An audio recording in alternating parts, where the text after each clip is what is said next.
Ya, pemirsa dan saudara, Pram, ini juga sebuah perbuatan yang tidak harusnya dilakukan oleh seorang guru mengaji ya. Ya, sekarang baru-baru ini tidak hanya guru mengaji, seorang guru pendidikan sekolah yang mengajar anak-anak juga banyak sekali melakukan tindakan asusila kepada korbannya.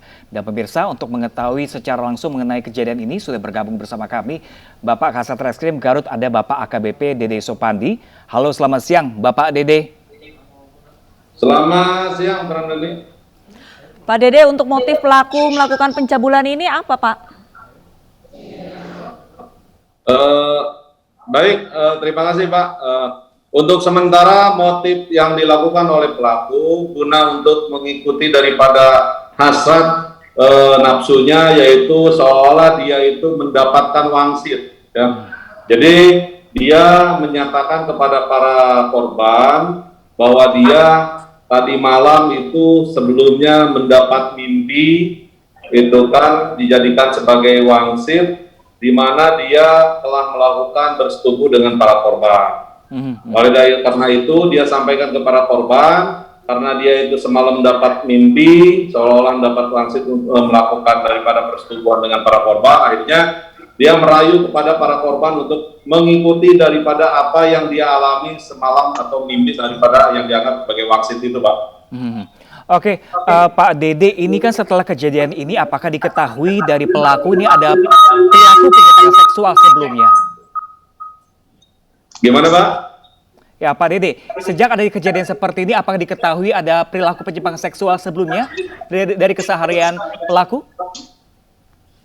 Ya, jadi perlu kami jelaskan bahwa pelaku ini adalah salah satu, dia profesinya sebenarnya dia pekerja harian lepas, buruh harian lepas, namun demikian dia sering dijadikan sebagai guru mengaji anak-anak di kampung sekitaran di situ dan aktif dalam pengajian-pengajian dengan masyarakat, gitu. Maka berawal daripada itu, pelaku itu yang berinisial P, usianya 42 tahun, itu melakukan terhadap para korban yang kurang lebih hanya 2 orang korban, gitu kan. Dimana korbannya itu adalah udah laki-laki lansia yang usianya 76 tahun dan 70 tahun.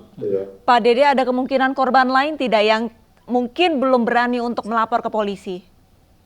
Ya, selama ini kami koordinasi dengan Muspika dan jajaran Polsek, di mana tempat TKP-nya, dan menghimbau kepada masyarakat kalau misalkan pernah menjadi korban atau korban lain daripada yang sudah melaporkan ini, ya jangan sungkan-sungkan kami terima untuk laporannya. Siapa tahu masih ada korban yang lain yang telah dilakukan oleh si pelaku ini. Namun demikian, sejauh ini kami telah melakukan penanganan perkara ini baru 2, ya, berdua yang menjadi korban yang berinisial A usia 76 tahun dan inisial E berusia 70 tahun.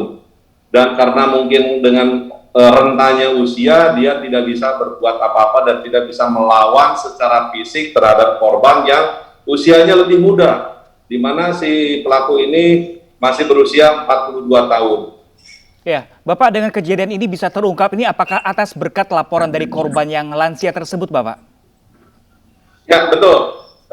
Kami bisa mengungkap daripada perkara ini, yaitu adanya korban yang menceritakan pengalamannya kepada keluarga, di mana dia merasakan adanya suatu keanehan yang dilakukan oleh si pelaku, di mana pelaku itu sewaktu melakukan pengajian, memimpin rutinitas keagamaan dan melakukan mengaji kepada anak-anak setempat, di mana sewaktu dia tidak ada jemaah yang lain, dia mengundang kepada para korban dan menyatakan bahwa saya tadi malam itu habis mimpi dan mendapat wangsit habis melakukan bersetubuh dengan para korban. Oleh karena itu korban harus bisa melayani hasrat nafsu bejatnya daripada si pelaku ini. Dan ini dilakukan kepada korban ini masing-masing 2 kali. ada yang di rumahnya, ada yang di madrasah, gitu kan. Sehingga berdasarkan keterangan saksi yang dikuatkan dengan bukti dan pengakuan daripada si pelaku, kami dapat menyimpulkan bahwa si pelaku itu melanggar dan kami kenakan pasal 289 junto pasal 290 ayat 1, di mana ancamannya itu 7 tahun. 7 tahun pidana jika terbukti. Lantas untuk kejiwaannya sendiri ini seperti apa? Apakah sudah ada tes kejiwaan, Pak Dede?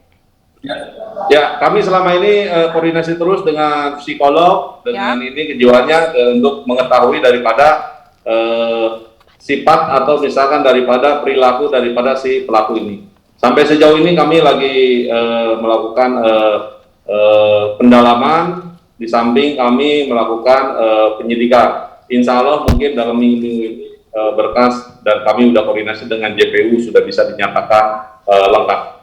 Baik, terima kasih banyak Pak Dede Sopandi, Kasat Reskrim Polres Garut telah bergabung bersama kami dan selamat beraktivitas kembali.